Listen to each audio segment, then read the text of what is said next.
Podem ficar sentados um minutinho.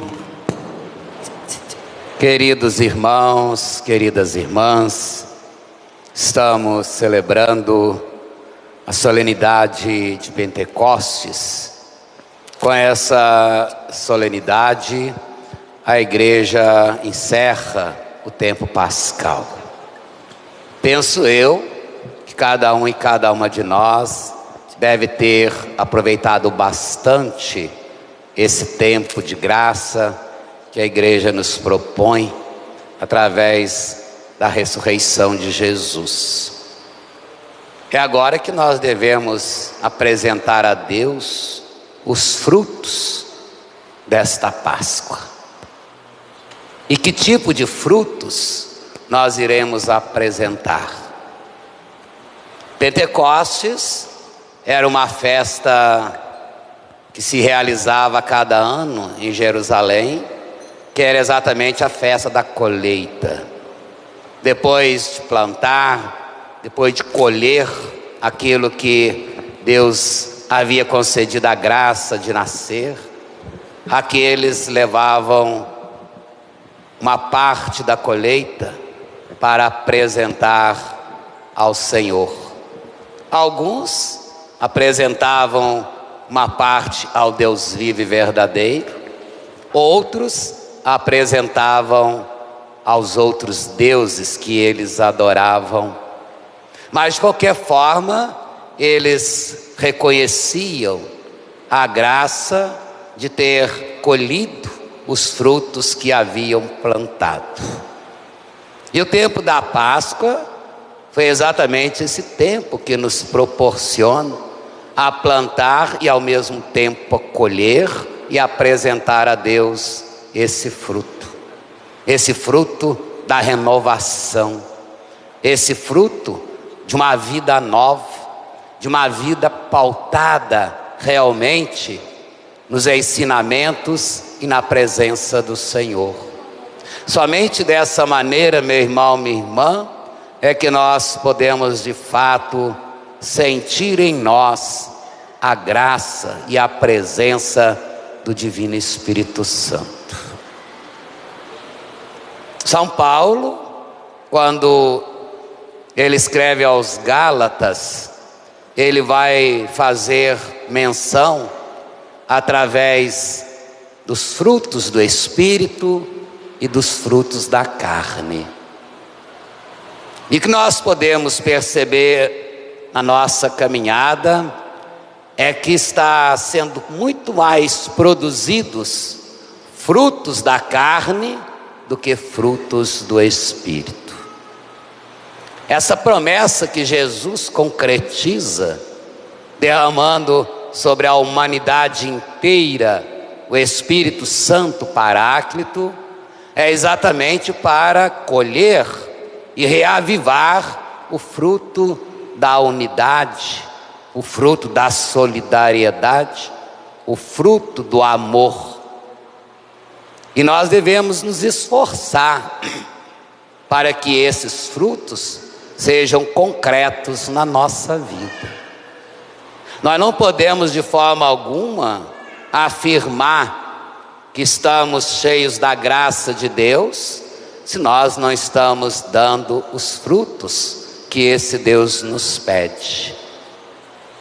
Veja que os apóstolos receberam essa graça. E se hoje nós estamos aqui, é graças aos frutos que eles colheram. O fruto do amor, o fruto da presença de Jesus ressuscitado. Mas é claro que para isso, meu irmão, minha irmã, nós precisamos nos colocar na presença do Senhor.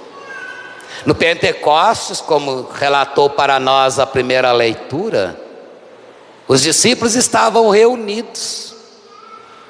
Mas eles não estavam reunidos para uma festa qualquer. Eles não estavam reunidos ali apresentando algum fruto da terra a Deus. Eles estavam reunidos em oração. E com eles se encontravam também Maria, a mãe de Jesus, a nossa mãe, a cheia do Espírito Santo. Quando derrama sobre eles o Espírito, e que vem com essa imagem de língua de fogo, porque o fogo queima, Fogo também é vida. Fogo não é só morte, como muitas vezes nós imaginamos. O fogo purifica. O Espírito Santo purifica. Aí está a imagem da língua de fogo. Purificou o coração de cada um daqueles apóstolos, não somente daqueles que ali se encontravam, mas de todo o universo, como nós acabamos de rezar logo no início da nossa celebração.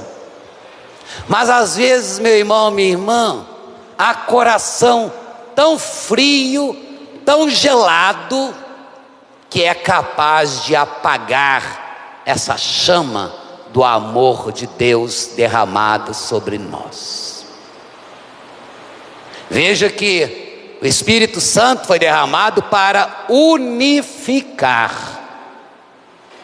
E o que nós estamos vendo no mundo de hoje? O que nós estamos vendo nas nossas igrejas cristãs de hoje? Será que realmente nós estamos vivenciando essa unificação? Será que realmente nós estamos percorrendo o caminho da unidade? O caminho da solidariedade?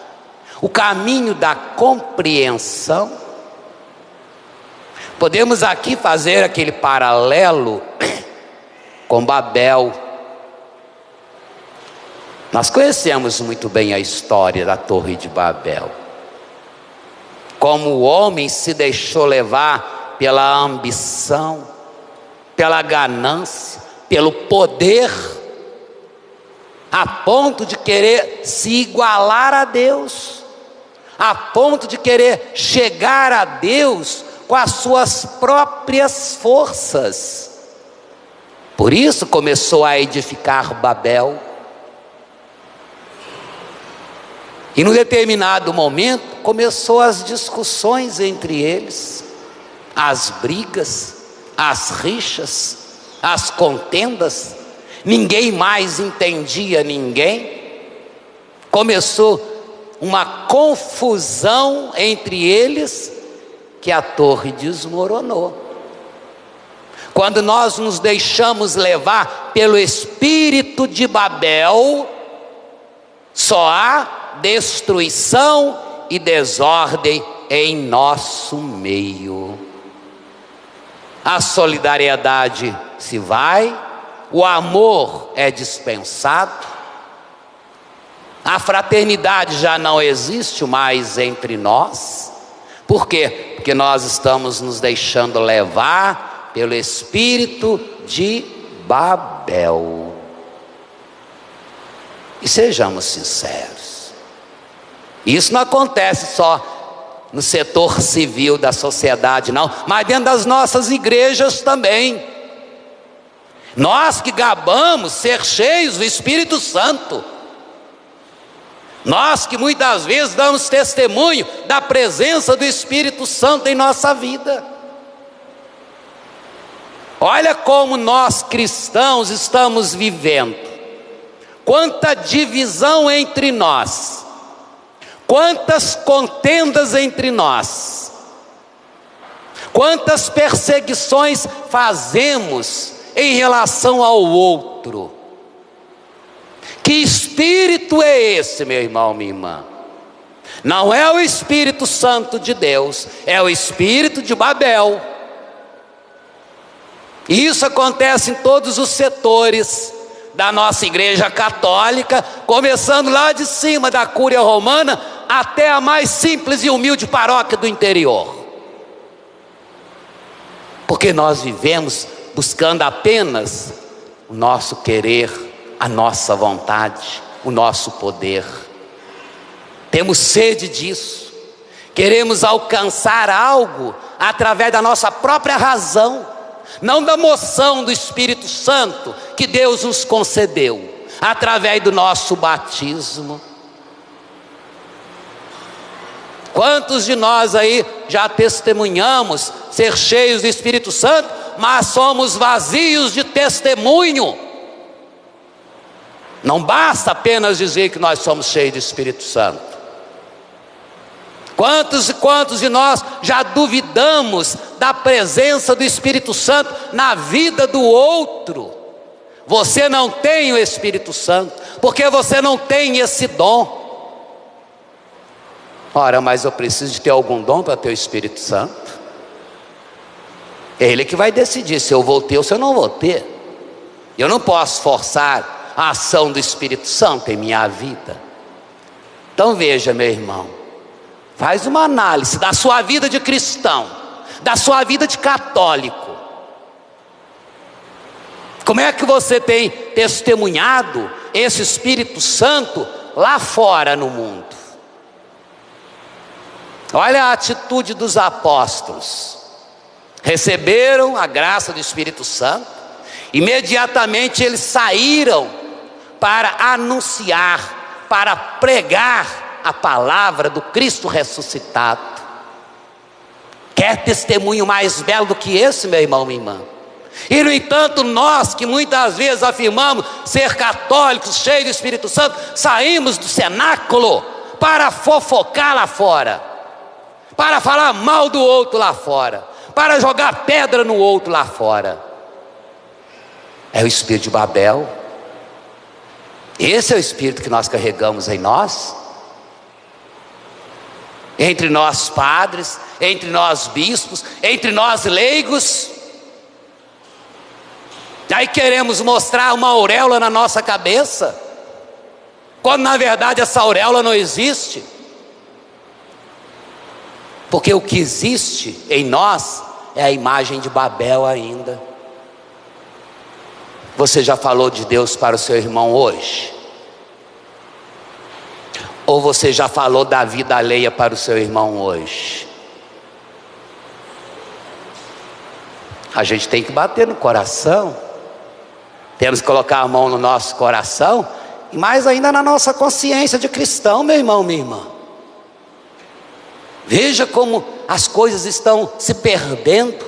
Aquilo que é de Deus estão sendo desvalorizados por nós. Não há mais essa unidade entre nós. São Paulo, na segunda leitura, tirada da primeira carta aos Coríntios, ele vem falar sobre essa unidade. A igreja, o corpo da igreja, os membros da igreja, a cabeça da igreja que é Cristo. Nós somos membros desse corpo, e muitas vezes nós menosprezamos esse membro, nós menosprezamos o outro, nós julgamos o outro, porque eu estou me deixando levar pelo espírito de Babel. O corpo tem muitos membros. Imagina se o nosso corpo fosse conduzido somente por um membro, se nós privilegiássemos somente o nosso coração e os outros. Será que o nosso rim não tem valor? Será que o nosso pulmão não tem valor? Será que a nossa mão, os nossos dedos não têm valor? Por que eu tenho que prezar somente um membro? Somos todos iguais perante Deus, meus irmãos, minhas irmãs. Ninguém aqui tem Espírito Santo melhor do que o outro, não. Embora muitos se gabam em ter. Parece que comprou o Espírito Santo, não recebeu o Espírito Santo, foi lá e comprou, deu X. Estamos aprisionando o Espírito Santo na nossa vida. Não queremos permitir que Ele nos impulsione, que Ele nos leve para o caminho certo, para o caminho do amor. Aqui está o verdadeiro sentido de Pentecostes.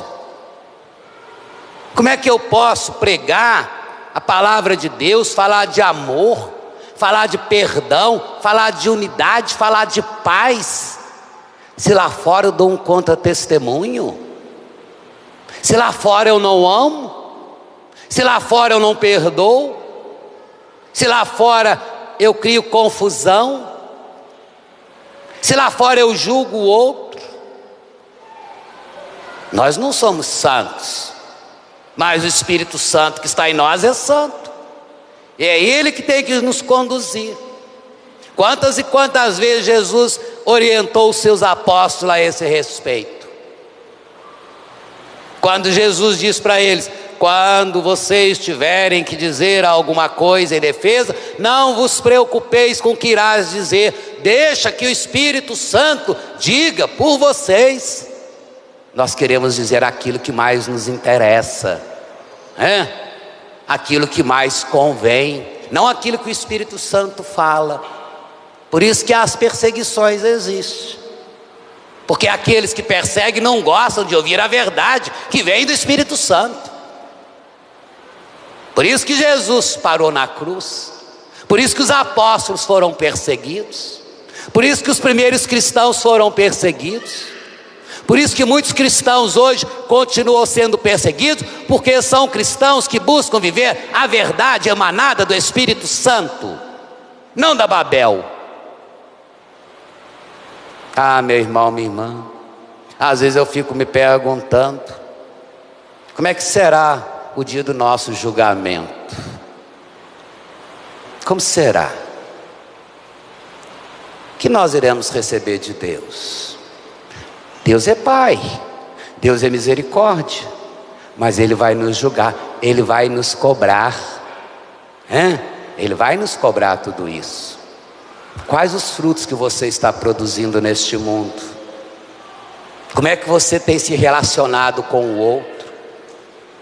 Como é que você tem vivido esse amor ao próximo, que é um dos quesitos, o quesito primordial para você dizer que é cristão? Nada, meu irmão, minha irmã, nós podemos fazer ou falar sem a ação do Espírito Santo na nossa vida.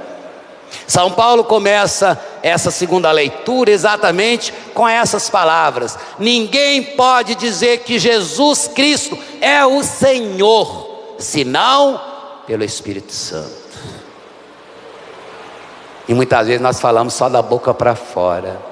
É o Senhor, eu reconheço, mas eu não respeito esse Senhor, porque eu não respeito o meu irmão. É o Senhor, eu reconheço, mas eu não amo esse Senhor, porque eu não amo o meu irmão. E porque tudo que eu faço em relação ao meu irmão, eu estou fazendo em relação ao meu Senhor. Veja a contradição da nossa vida, veja a contradição do nosso testemunho, da busca da nossa santidade. O Espírito Santo foi derramado para unificar, meu irmão, não para dividir, não para criar contendas. Babel significa confusão. Pentecostes quer dizer, vamos aqui demonstrar com outras palavras, entendimento, compreensão. Quando eu me deixo levar pela ação do Espírito Santo, eu compreendo e o outro também compreende. Há entendimento entre nós, porque estamos nos deixando guiar pelo Espírito Santo. Por isso que muitas vezes nós criamos contenda, porque nós não aceitamos as diretrizes da Sagrada Escritura. Queremos colocar aquilo que nós achamos mais favorável à nossa vivência cristã.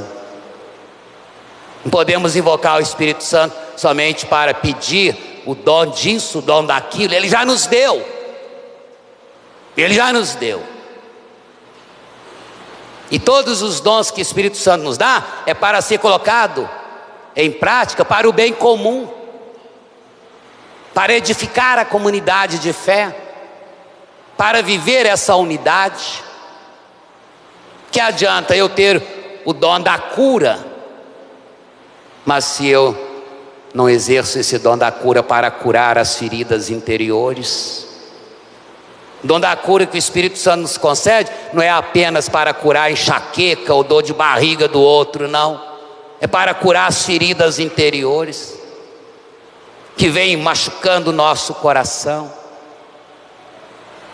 O dom da profecia não é para você predizer o que vai acontecer daqui a 1 ou 2 anos, ou daqui a alguns minutos, não. O dom da profecia é você profetizar em nome de Deus, falar aquilo que Deus coloca no seu coração, não aquilo que você escreve em um papel. Esse é o dom da profecia. E muita gente acha que o dom da profecia é para predizer o que vai acontecer daqui a algumas horas, daqui a alguns dias. É profetizar, anunciar, pregar, levar a palavra de Deus.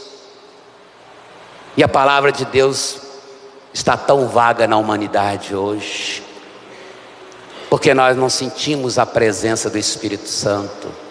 Ora, veja, na praça lá em Jerusalém, havia muita gente de todos os lugares, cada um com a sua língua, cada um com a sua maneira, cada um com a sua cultura.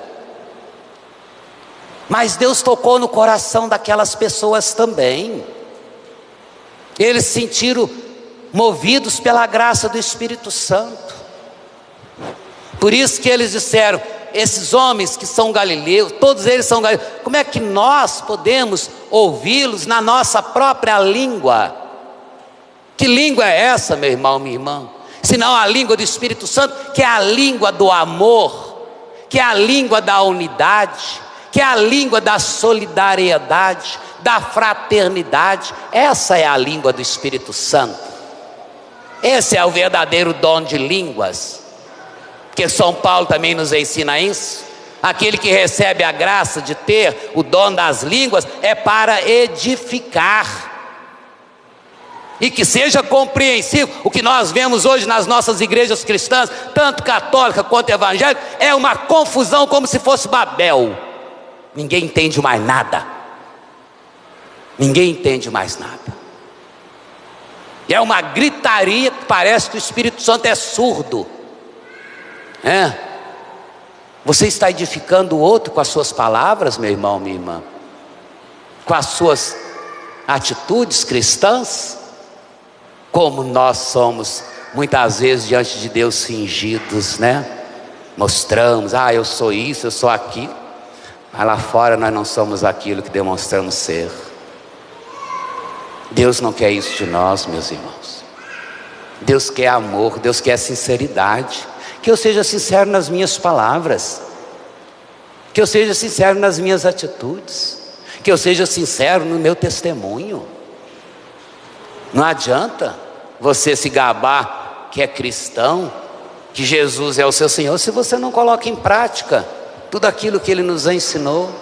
Foi para isso que Ele enviou o Espírito Santo. Enviarei sobre vós o Espírito Santo para que vos relembreis de tudo aquilo que eu vos ensinei. E Jesus não ensinou briga, Jesus não ensinou contenda, Jesus não ensinou difamação, como a gente vê acontecer, inclusive dentro da nossa própria igreja, um difamando o outro. Será que foi isso que Jesus ensinou, meu irmão? Olhe para dentro de você, coloque a mão na sua consciência de cristão. Hoje houve espalhado o mundo afora, né? Muitas reuniões, muitos encontros, cenáculos. Mas será que houve verdadeiramente esse cenáculo? Será que ali houve transformação? Será que as pessoas saíram transformadas, cheias da graça do Espírito Santo, fazendo com que elas pudessem levar adiante essa mensagem do amor de Deus? Ou ficaram paradas de braços cruzados? Porque não adianta você ir lá para pedir essa graça se você não abre o seu coração. Muitos estão aprisionando o Espírito Santo, muitos estão querendo se apoderar dele, e nós só chegaremos a Deus pela graça do Espírito Santo. Ninguém vai chegar a Deus por outro caminho.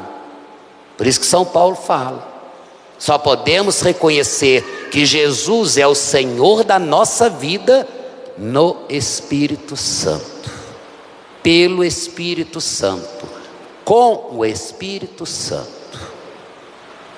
Senhor Jesus, Ele é o Senhor da sua vida? Você está se deixando direcionar por esse Senhor?